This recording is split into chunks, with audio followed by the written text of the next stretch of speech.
Assalamualaikum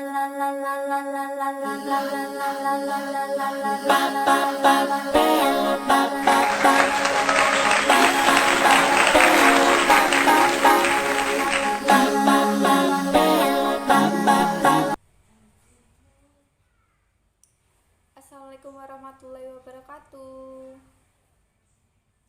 Halo teman-teman, apa kabar? Kembali lagi bersama saya Vina Novia Damayanti. Saya dari Universitas Tikubang Semarang, program studi akuntansi Fakultas Ekonomi dan Bisnis. Nah, jadi pada video kali ini saya akan mempresentasikan mengenai wawancara dan interogasi. Video ini saya persembahkan untuk memenuhi tugas yang diberikan oleh Bapak Arif Himawan selaku dosen pengampu audit investigatif. Berikut materi yang akan saya bawakan. Oke teman-teman, kita mulai saja materi pada hari ini, yaitu mengenai wawancara dan interogasi ya.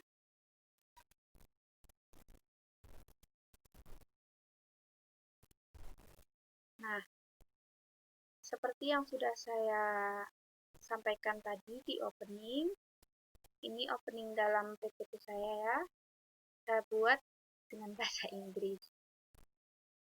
Halo, I'm Vina Novia Damayanti, NIM-nya 1705520097.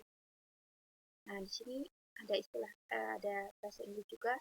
I'm here because I love to give presentation. Nah, teman-teman, bahasa Inggris saya belum terlalu bagus, tapi saya akan mencoba, karena mencoba itu nggak ada salahnya ya. Oke, selanjutnya. Nah, di sini wawancara dan interogasi. Jadi perbedaannya itu apa sih? Wawancara dan interogasi itu merupakan suatu teknik atau alat investigasi yang penting. Jadi teman-teman, banyak orang termasuk profesional dalam bidang penyediaan mengacaukan istilah wawancara atau interview dengan istilah interogasi atau interrogation. Keduanya berbeda, baik tujuan maupun caranya ya.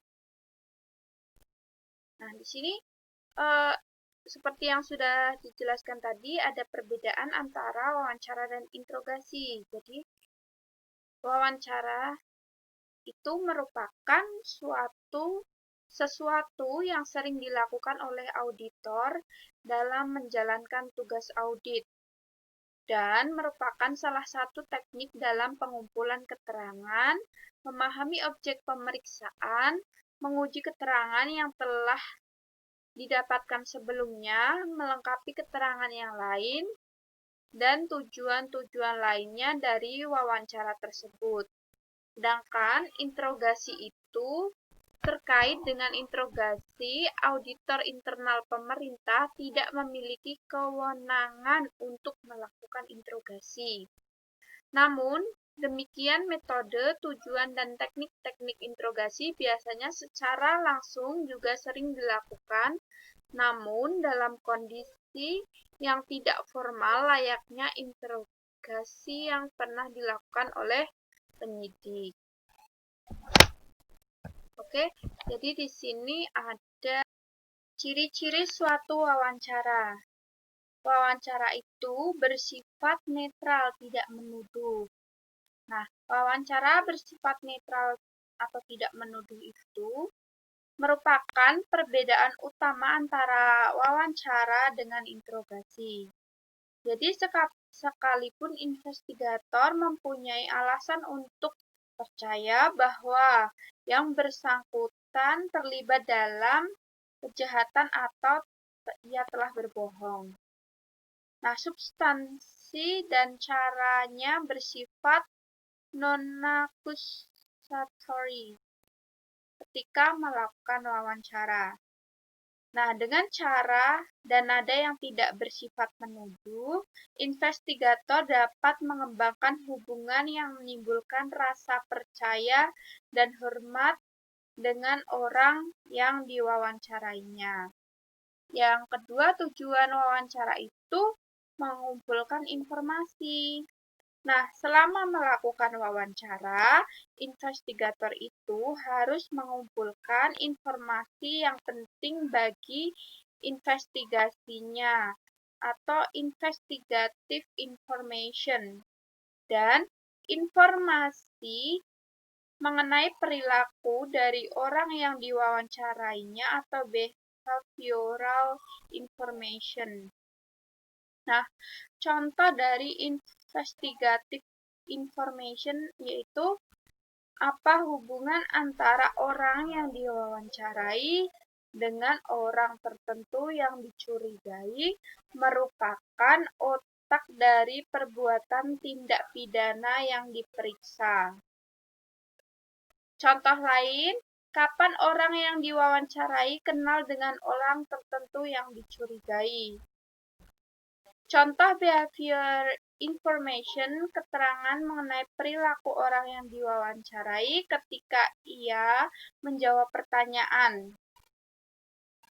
Bagaimana ia duduk, terus kontak mata dengan orang yang mewawancarainya, terus ekspresi wajahnya, cara memberi tanggapan atau jawaban dengan yang mewawancara dengan atau kalimat ya. Pewawancara harus menilai kredibilitas dari tanggapan yang diberikan oleh orang yang diwawancarai. Jadi teman-teman, hal utamanya dilakukan melalui evaluasi.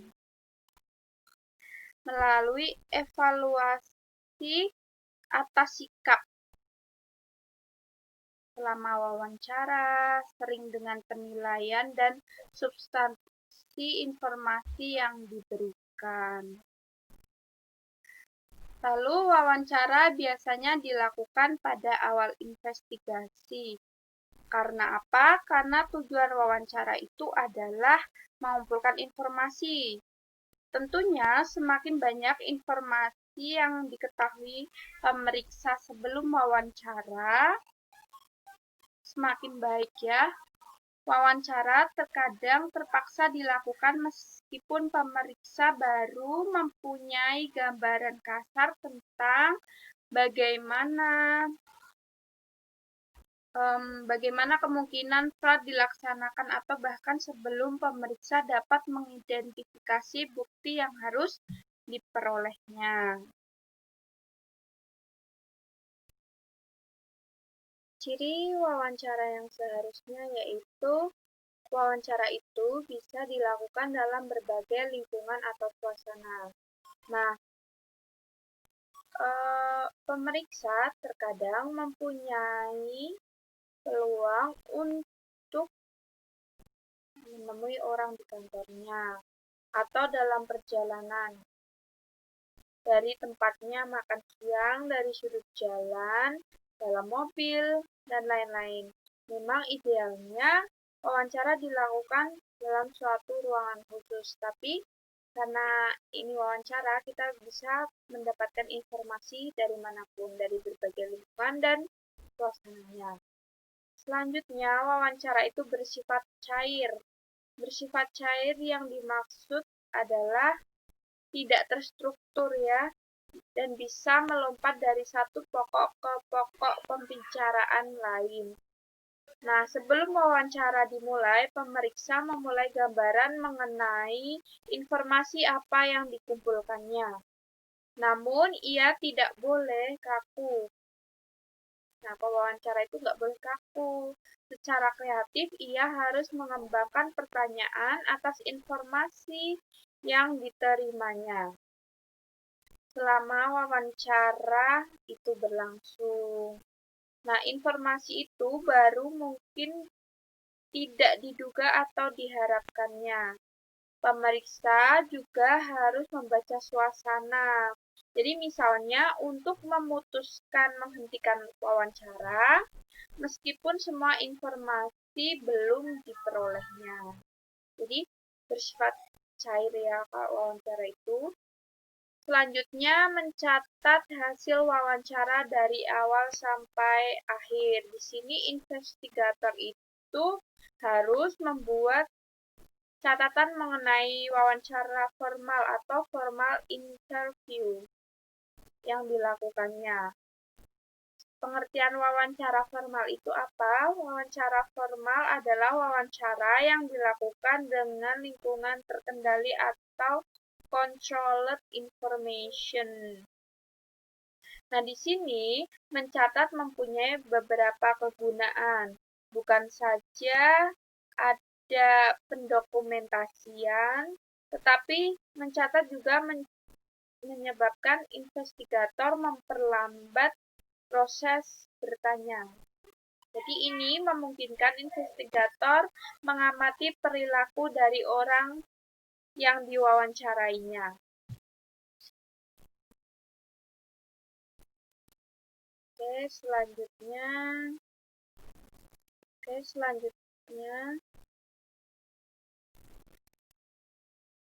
ciri-ciri suatu interogasi. Jadi di sini interogasi itu kebalikannya dari wawancara. Kalau wawancara kan tadi bersifat tidak menuduh. Nah, kalau interogasi ini dia bersifat menuduh. Seorang yang bersalah tidak akan memberi keterangan yang bertentangan dengan kepentingan pribadinya secara sukarela, kecuali apabila ia yakin bahwa investigator juga mempunyai keyakinan tentang kesalahannya. Karena itu, pertanyaan yang bersifat menuduh itu seperti, "Anang, saya tidak punya kegunaan sedikit pun bahwa Anda merencanakan tindak pidana korupsi ini." Nah, jadi sangat diperlukan untuk memperlihatkan keyakinan investigator tersebut. Bandingkan jika pertanyaan tersebut berbunyi, "Anang, saya pikir Anda mungkin terlibat dalam merencanakan tindak pidana korupsi ini." Beda ya, dengan pertanyaan yang terakhir tadi saya sebutkan itu, yang diinterogasi dengan cepat membaca bahwa ada ketidakpastian di benak si investigator mengenai keterlibatannya dalam merencanakan tindak pidana korupsi. Nah, selanjutnya, yang diinterogasi ini semakin yakin bahwa sikap yang harus diambilnya adalah membantah keterlibatan. Jadi untuk menghindari yang diinterogasi itu membantah itu, maka kita harus menginterogasinya dengan cara bersifat menuduh tersebut ya.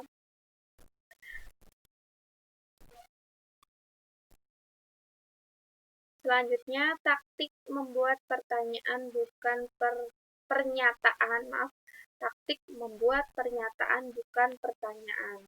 Nah, jadi interogasi itu dilakukan dengan persuasi yang aktif. Interogasi dilakukan karena investigator percaya bahwa dalam wawancara sebelumnya yang bersifat menuduh tersebut, yang bersifat tidak menuduh tersebut, orang itu telah berbohong. Jadi kalau interogasi dilakukan dengan cara bertanya dan bertanya terus, sangat tidak mungkin investigator akan mendapatkan keterangan yang berisi kebenaran. Jadi untuk membujuknya, untuk membujuk narasumber tersebut, memberikan kebenaran, investigator menggunakan taktik membuat pernyataan dan bukan mengajukan pertanyaan. Jadi taktik ini akan mendominasi seluruh interogasi. Sebelum seorang mengaku bersalah, pertama ia harus mendengar pernyataan-pernyataan yang dibuat oleh investigator tersebut. Lalu, ciri suatu interogasi itu bertujuan untuk mengetahui yang sebenarnya, apa yang sebenarnya terjadi, siapa yang melakukan, berapa jumlah atau nilai fraudnya. Oke, selanjutnya ciri interogasi dilakukan pada lingkungan terkontrol, bukan di sembarang tempat.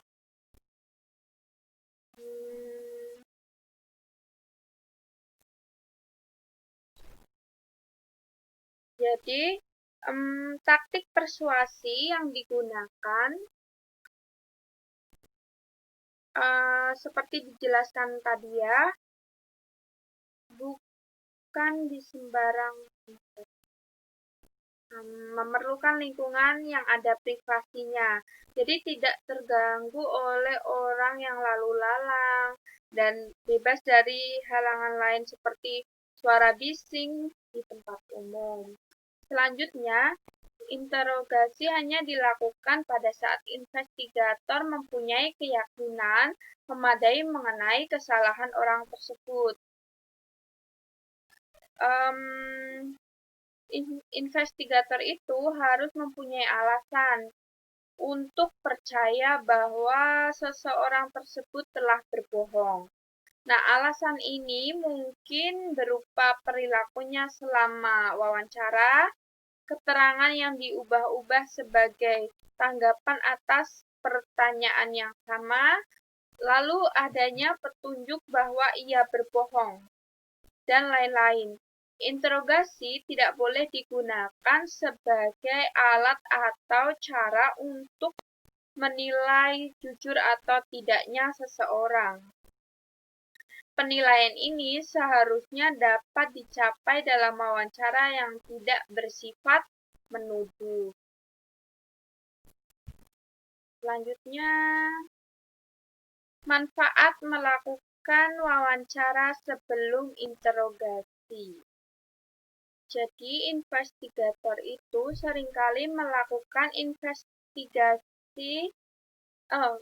melakukan interogasi meskipun investigator tersebut tidak mempunyai bukti atau petunjuk untuk menuduh seseorang, dan keputusan untuk menginterogasi orang tersebut didorong oleh keinginan untuk mencari bukti. Umumnya, interogasi semacam ini dilakukan sekedar karena investigator mempunyai persepsi bahwa orang itu mempunyai perilaku aneh.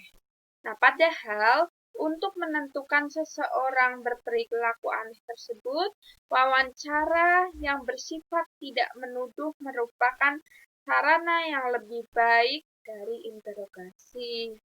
Nah, selain nilai behavior information dari suatu wawancara, juga ada investigative information yang sudah tadi saya bahas ya. Investigative information ini sangat diperlukan ketika wawancara karena akan ditingkatkan menjadi interogasi. Namun, investigator seringkali tergoda untuk mengambil jalan pintas, mengabaikan wawancara ya, dan langsung melakukan interogasi. Nah, padahal pendekatan itu sangat tidak disarankan karena sifat tidak menuduh. Dalam wawancara, sifat tidak menuduh itu memungkinkan investigator membangun hubungan saling percaya dan menghormati yang tidak mungkin dibangun dalam suasana dan sifat menuduh yang melekat pada interogasi. Jadi beda ya. Kalau wawancara itu kita tidak menuduh, jadi hubungan kita dengan yang diwawancara itu berbeda dengan kita melakukan interogasi, langsung melakukan interogasi, kan sifatnya menuduh. Nah, itu akan merusak hubungan baik kita dengan yang diwawancarai. Yang kedua, ada keuntungan psikologis bagi investor. Nah, selama wawancara, investor seringkali mengorek keterangan penting mengenai tertuduh yang sangat berharga sewaktu pelaksanaan interogasi.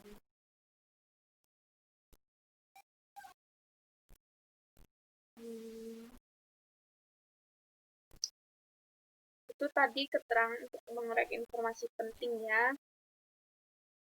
Nah, selanjutnya ada keuntungan psikologis bagi investor. Ini keuntungan yang dimaksud itu ketika ia melaksanakan wawancara sebelum interogasi, agar interogasinya berhasil, tertuduh harus mempercayai investigator bahwa ia objektif atau tidak memihak dan jujur. Ini akan lebih mudah dicapai apabila investigator menawarkan kesempatan kepada tertuduh untuk menceritakan sebenarnya melalui wawancara. Jadi tadi ya ada kaitannya dengan hubungan baik antara investigator dengan yang diwawancarai atau yang tertuduh. Selanjutnya tidak ada jaminan tertuduh akan mengaku. Padahal kalau jaminan tertuduh akan mengaku bersalah,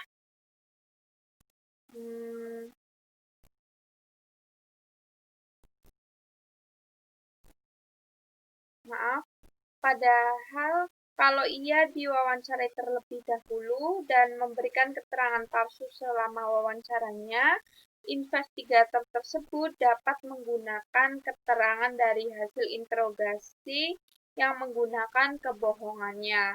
Hal ini membawanya lebih dekat ke arah putusan pengadilan yang menyatakan bahwa ia bersalah.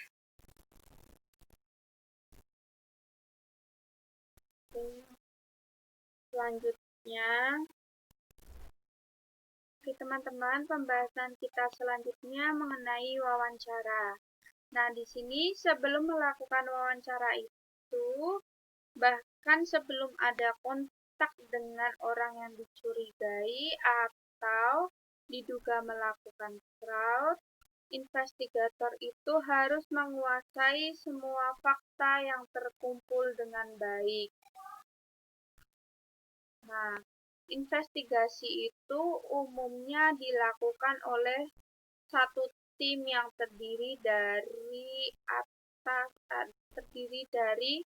beberapa investigator yang menguasai semua fakta. Nah, dari beberapa investigator tersebut, mereka secara bersama-sama menganalisis dan mendebatkan fakta-fakta yang terkumpul, membuat rekaan atau dugaan sementara. Investigator yang akan melakukan wawancara harus menguasai fakta dan memanfaatkan sepenuhnya fakta-fakta ini. Ia harus memisahkan fakta dari apa yang masih bersifat dengannya atau dugaan rekan-rekannya. Nah, kalau tidak, dalam wawancara, pelaku akan cepat mengetahui fakta-fakta yang belum diketahui oleh investigator. Yang kedua, wawancara itu dimulai dari yang diduga paling kecil jadi pelaku atau whistleblower dan otaknya. Nah, wawancara itu harus dimulai dengan orang-orang yang diduga paling kecil menjadi pelaku atau ikut serta dalam melakukan fraud. Dilanjutkan dengan orang-orang yang karena alasan pribadi ingin menjadikan whistleblower dan diakhiri dengan mereka yang diduga menjadi perencana atau otak tindak pidana. Urutannya itu penting karena beberapa penyebab seperti pada tahap awal belum banyak fakta yang terkumpul. Jadi kalau wawancara itu dimulai dari orang yang diduga menjadi pelaku atau perencana. Maka ia cepat mengetahui fakta yang belum diketahui oleh investigator.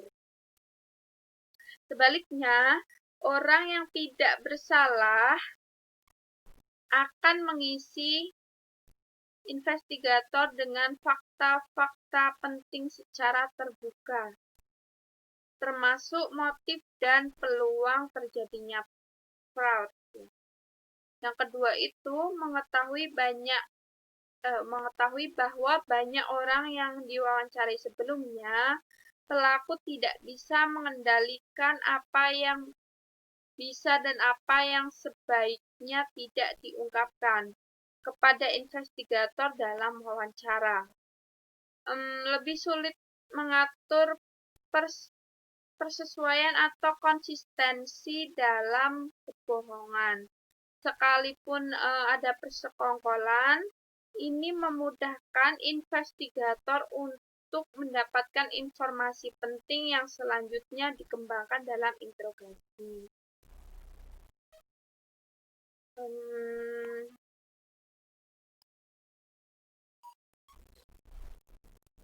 Selanjutnya, jika korbannya banyak, dimulai dari korban. Ya. Dalam kasus korupsi, negara yang dirugikan atau menjadi korban atau victim dalam fraud tertentu, misalnya Ponzi scheme. Korbannya bisa banyak orang atau perusahaan. Nah, dalam kasus di mana korbannya banyak, lakukan wawancara dengan korban ini terlebih dahulu. Para korban merupakan sumber informasi yang sangat penting.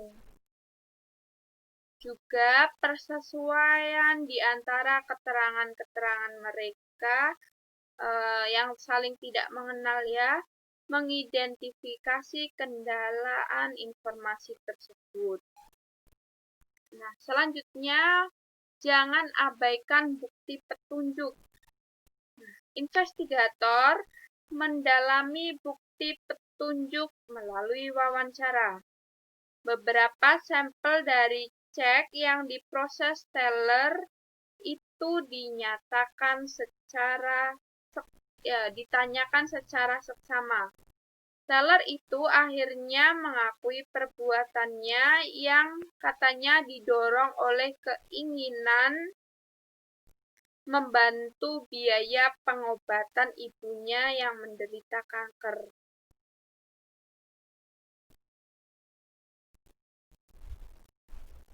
Itu ya contohnya.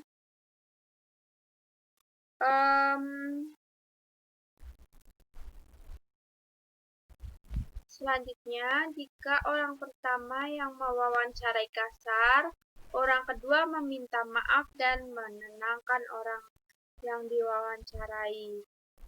Karena seorang investigator itu mungkin menjadi begitu yakin dengan fakta yang diterimanya dari seseorang.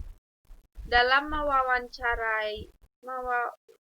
wawancaranya, ia menggunakan bahasa yang kasar dan nada yang tinggi menyalahkan orang yang diwawancarai. Investigator lain dalam timnya terpaksa mengoreksinya dengan wawancara susulan. Tim ini belum mempunyai bukti yang cukup untuk meningkatkan wawancara ke interogasi.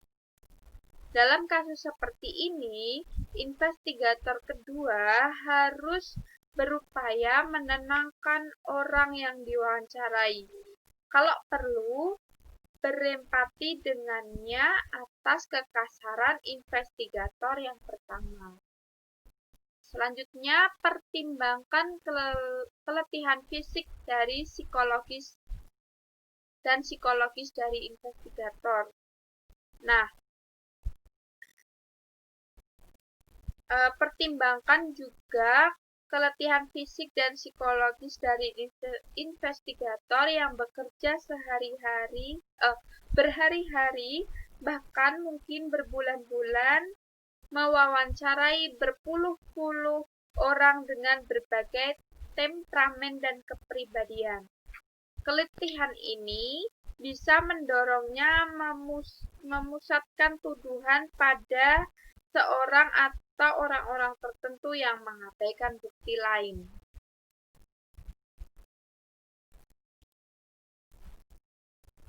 Nah, selanjutnya,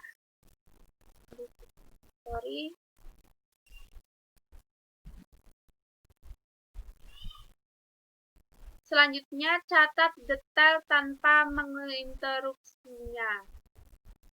Lalu, berikan kesempatan pada yang diwawancarai memberikan detail dengan caranya. Tanyakan apa saja yang menurut dia terjadi, siapa pelakunya, dan mengapa dia melakukan tindakan tersebut. Wawancara yang formal dan interogasi dilakukan dengan suasana yang menjamin privasi. Jadi privasinya dalam wawancara itu tetap harus terjaga ya. Lembaga memiliki kebijakan mengenai tempat wawancara. Jadi tempat wawancara itu dari lembaga ya yang menentukan, karena lembaga yang mempunyai kebijakan mengenai tempat wawancara tersebut. Lalu wawancara itu di tempat umum dan terbuka bertentangan dengan asas privasi. Nah, tadi syaratnya ini, wawancara yang formal dan interogasi dilakukan dengan suasana yang menjamin privasi. Jadi privasi dari orang yang diwawancarai itu tetap dijaga oleh lembaga ya yang memiliki kebijakan atau investigatornya. Selanjutnya wawancara memiliki saluran komunikasi atau yang sering disebut dengan behavior symptom analysis atau biasa disingkat dengan BSA. Yang pertama ada verbal channel. Di sini cemas karena takut kebohongannya terungkap. Verbal behavior adalah ucapan atau perkataan yang keluar dari orang yang diwawancarai. Pilihan kata dan susunan kata-kata yang dipergunakan untuk mengirimkan pesan. Dalam metode ini dinyatakan bahwa orang yang berbohong itu akan menyembunyikan ya. Yang selanjutnya adalah paralinguistic channel. Adalah ciri-ciri percakapan di luar apa yang diucapkan oleh orang yang diwawancarai. Maksudnya adalah ucapan yang makna sesungguhnya itu berbeda dari apa yang keluar dari mulutnya atau paralinguistic behavior. Selanjutnya kita membahas mengenai nonverbal channel. Adalah merupakan sikap tubuh, gerakan tangan, dan mimik wajah seorang yang diwawancarai.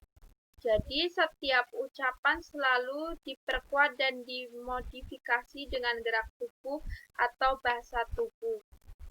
Tapi sering kita disebut dengan nonverbal behavior. Jadi di sini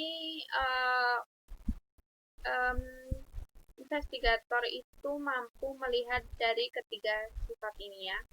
Verbal channel, paralinguistic channel, dan non-verbal channel dalam mewawancarai tertuduh ya. Selanjutnya kita masuk ke pembahasan interogasi.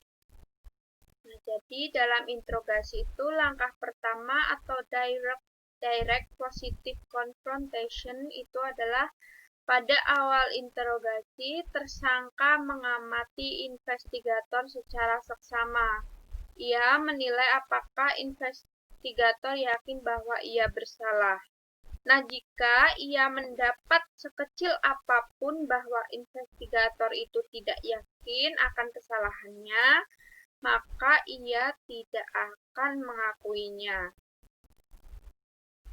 Tanpa keraguan sedikit pun, investigator menembakkan sangkaannya secara langsung atau direct.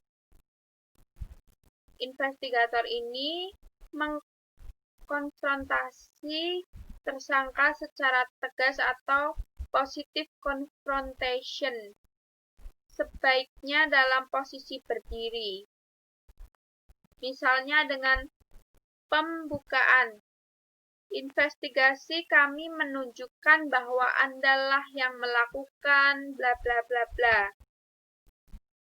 Nah, bla bla bla bla-nya itu dilanjutkan dengan kalimat yang singkat, langsung, tegas, direct, dan positif sambil membuka halaman tertentu dalam folder yang berisi dengan bukti.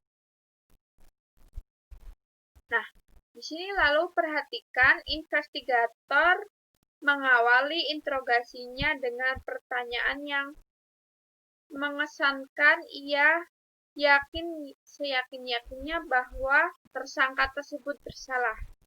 Selain itu, investigator berkata, "Saya ingin duduk bersama Anda untuk menyelesaikan masalah ini." Lalu investigator berhenti sejenak menempatkan folder dan berkas lain jauh dari tersangka. Menarik kursinya sekitar 1 meter dari kursi tersangka dan duduk. Kegiatan investigator ini akan menciptakan suatu keheningan yang disengaja yang disebut dengan behavior pause atau jeda perilaku. Ini seharusnya berlangsung sekitar 5 menit ya, namun bagi tersangka ini terasa lebih lama. Nah, tujuan dari dilakukannya jeda perilaku ini adalah mengevaluasi tanggapan verbal dan non-verbal si tersangka terhadap direct positive confrontation. Tanggapan verbal dan non-verbal tersebut dalam jeda perilaku tersebut memberikan petunjuk pada investigator apakah tersangka bersalah atau tidak. Lalu, insight atau kemampuan untuk melihat dan mengerti secara tajam mengenai bagaimana investigator harus melanjutkan investigasinya.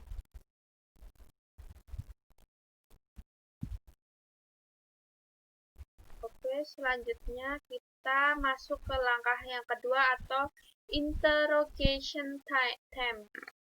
Suatu perbedaan penting antara tersangka yang tidak bersalah dan tersangka yang bersalah dan tersangka yang tidak bersalah adalah pembenaran atau justification untuk melakukan kejahatan.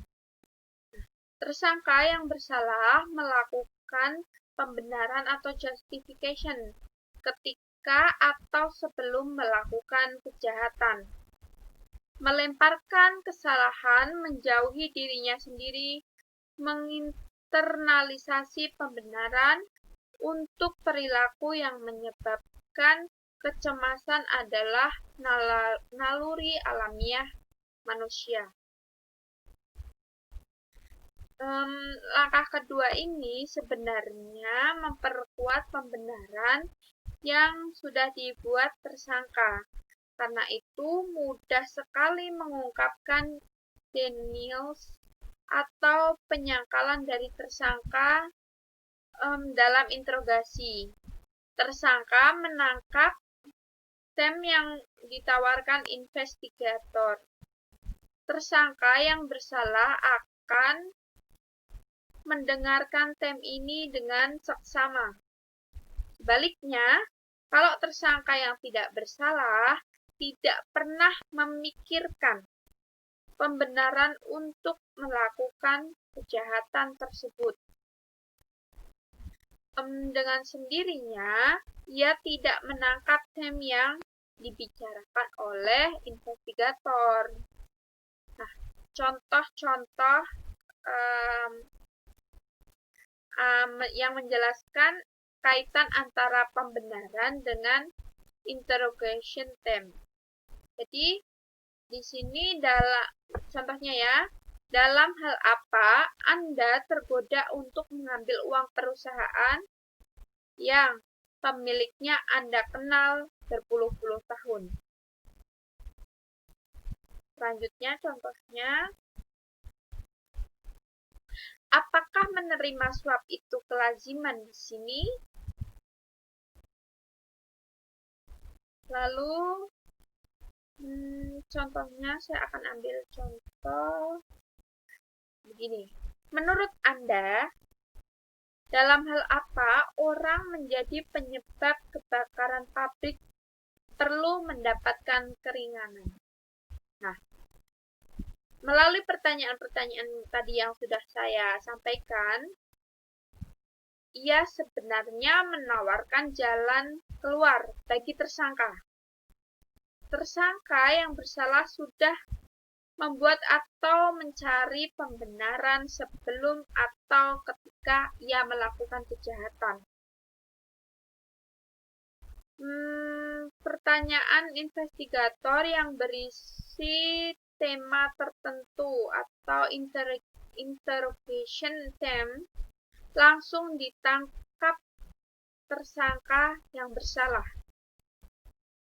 Tema-tema tersebut bisa berupa keadaan keuangan terdesak, manusia lain, atau keadaan sebagai kambing hitam.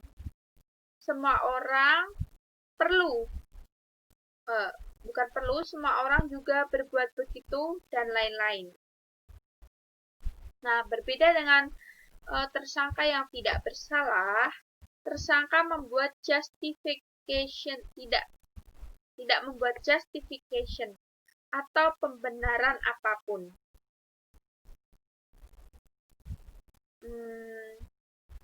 Bagi tema-tema yang ditawarkan investigator tidak merupakan umpan baginya. Jadi kalau yang bersalah itu melakukan justification, sedangkan yang tidak bersalah dia tidak melakukan justification.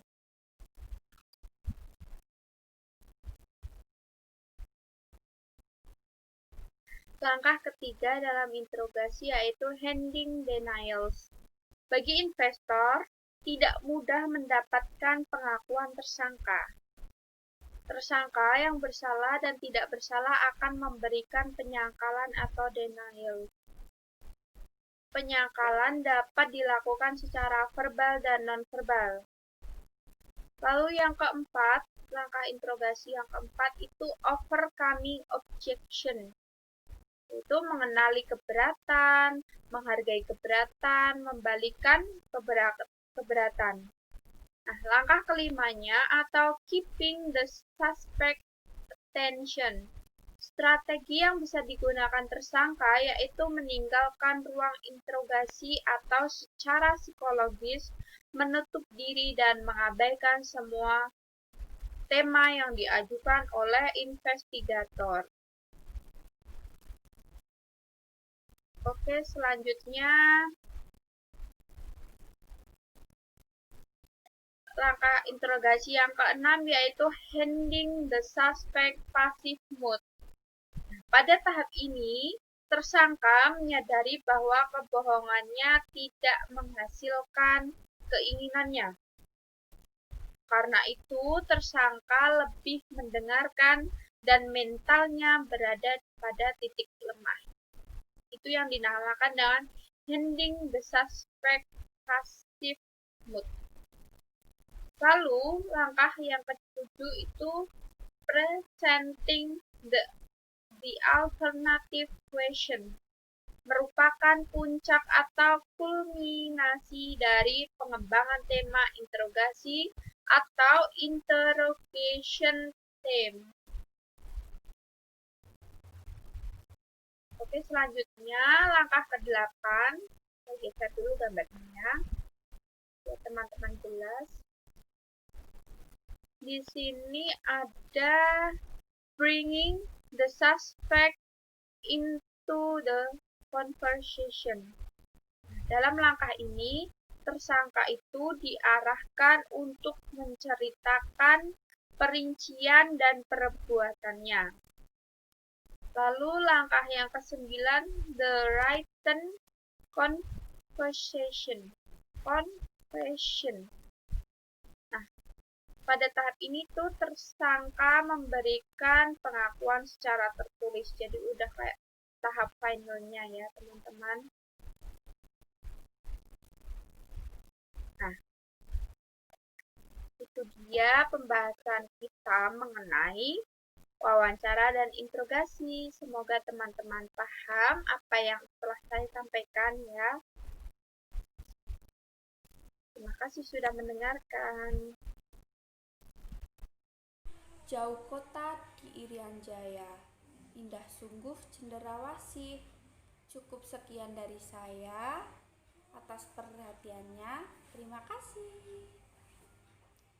Nah, itu dia teman-teman presentasi dari saya. Semoga bermanfaat untuk teman-teman. Oh ya, di sini saya ingin menghimbau kepada teman-teman karena kita masih dalam kondisi di mana di tengah-tengah pandemi, saya menghimbau kepada teman-teman agar selalu mencuci tangan setelah melakukan aktivitas apapun. Membawa hand sanitizer kemanapun kita pergi, mencuci tangan dengan sabun, dan jangan lupa menggunakan masker. Hal itu sangat efektif untuk menghindari kita terkena virus COVID-19 ini. Ya teman-teman, untuk menambah semangat kita, semangat belajar terutama ya di era pandemi ini, saya ingin memberikan pantun kepada teman-teman, yaitu bukit berbaris banyak batunya, di padang datar kita bertemu. Main game itu ada waktunya. Kerjakan PR dan tugasmu dahulu. Lalu, untuk apa hati kesal? Lebih baik memaafkan. Banyak orang yang menyesal karena sering malas-malasan. Siapa suka melihat panda? Panda turun ke tanah rawa. Siapa malas di masa muda akan bekerja keras di waktu tua. Nah, itu pesan dari saya untuk teman-teman.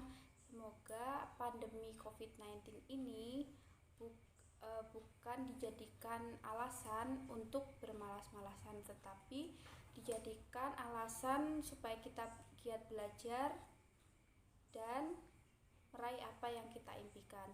Cukup sekian presentasi dari saya. Terima kasih atas perhatiannya. Wassalamualaikum warahmatullahi wabarakatuh.